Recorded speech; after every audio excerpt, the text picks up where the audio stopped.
Bakit delikado yun? Bakit?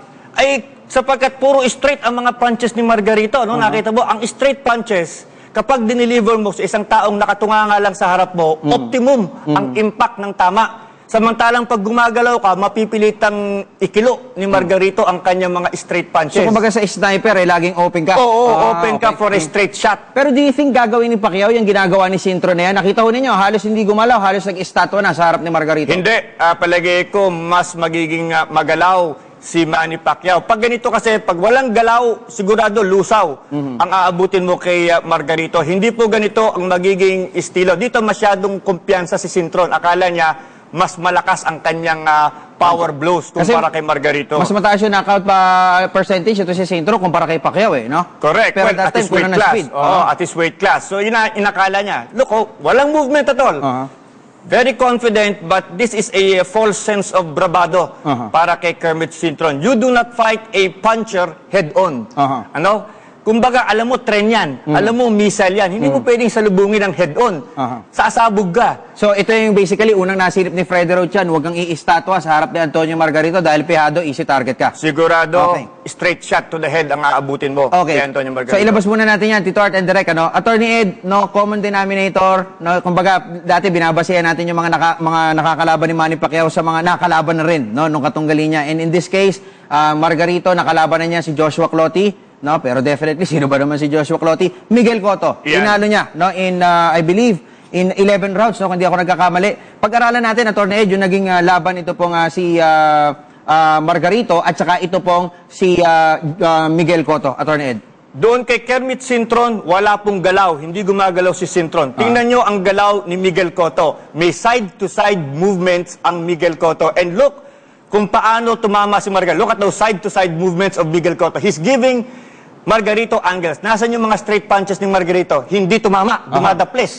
Dahil gumagalaw si Miguel Cotto. He's giving Margarito a lot of angles to work on. Look at those uppercuts of Miguel Cotto. He is outboxing Margarito at this point in the fight. Pero kung si Pacquiao ba itong nasa papel nito, ayan no, look at that left hook na ibinaon nito nga si Margarito. Pero kung si Pacquiao ba yung nandiyan dyan, mas magiging mabilis pa, mas mahihirap pa? Mas mabilis, mas maraming combination sapagkat mas mabilis ang Manny Pacquiao kesa kay Miguel Cotto.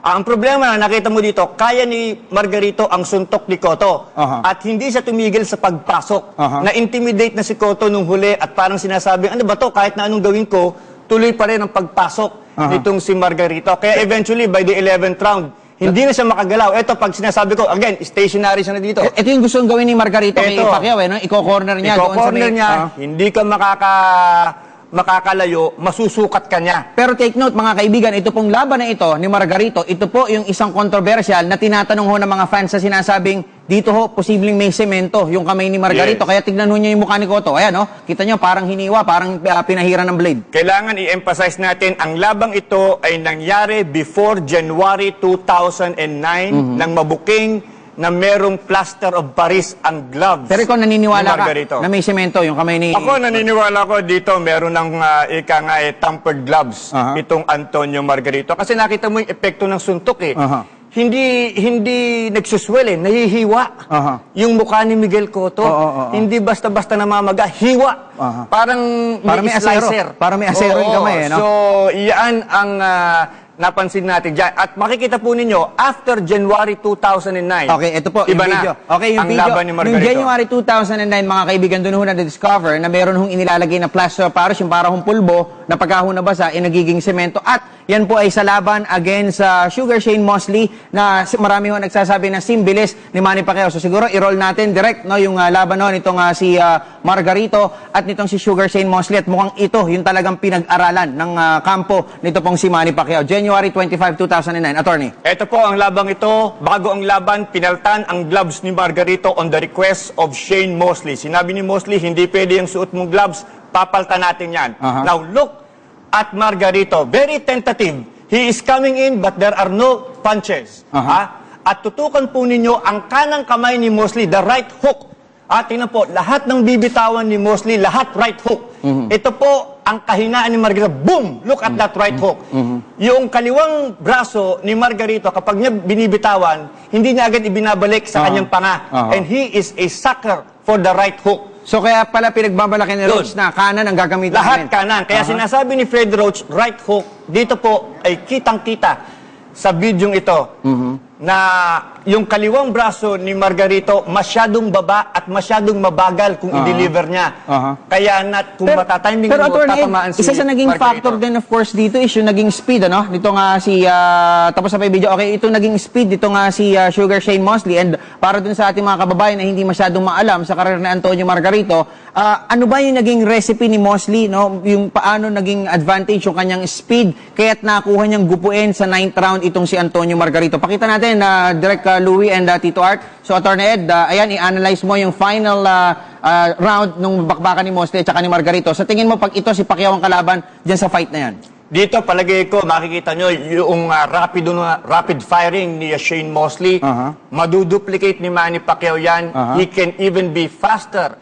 Pwedeng orasan mo si Manny Pacquiao, mas mabilis di hamak kay Mosley. Ang problema nga lang, Pacquiao is a natural southpaw.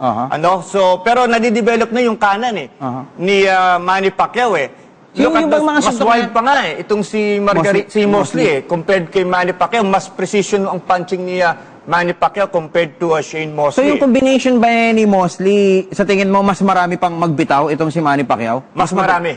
Mas marami at mas maingat, mas malinis magpatama yung Manny Pacquiao. And I believe mas nimble sa paa si Manny Pacquiao. What about the power? Mas malakas si Manny Pacquiao kay Mosley. Alam mo, that has not yet been totally proven kapag ang laban ay beyond 140 pounds. Oscar De La Hoya, Miguel Cotto, Joshua Clottey, lahat sila bumigay sa accumulation of punches, hindi lamang sa isang suntok ni Manny Pacquiao. So kailangan trabahuin talaga ni Manny Pacquiao yung kanyang combinations because this big man will not fall with one punch. Alright, alam niyo may video kami na ipinakita sa inyo, isang picture, no? Ipakita natin siguro to direct, no? Bago tayo mag-break, na may isang picture na inilagay kami na weakness, still image ng weakness ni Antonio Margarito. Pakita natin sandali, direct, no? Bago tayo mag-pause for a break, na may picture dyan. No, yung kanina, no, may larawan, ano, ipakita sana natin. But anyway, babalikan natin, ano, at alamin pa rin ho natin yung ilan sa mga kahinaan nito pong si Antonio Margarito at kung ano yung posibleng i-exploit pa ni Manny Pacquiao kasama si Attorney Ed Tolentino. Wag ho kayong alis, marami pa kaming pag-uusapan dito po sa Telejaro Sports.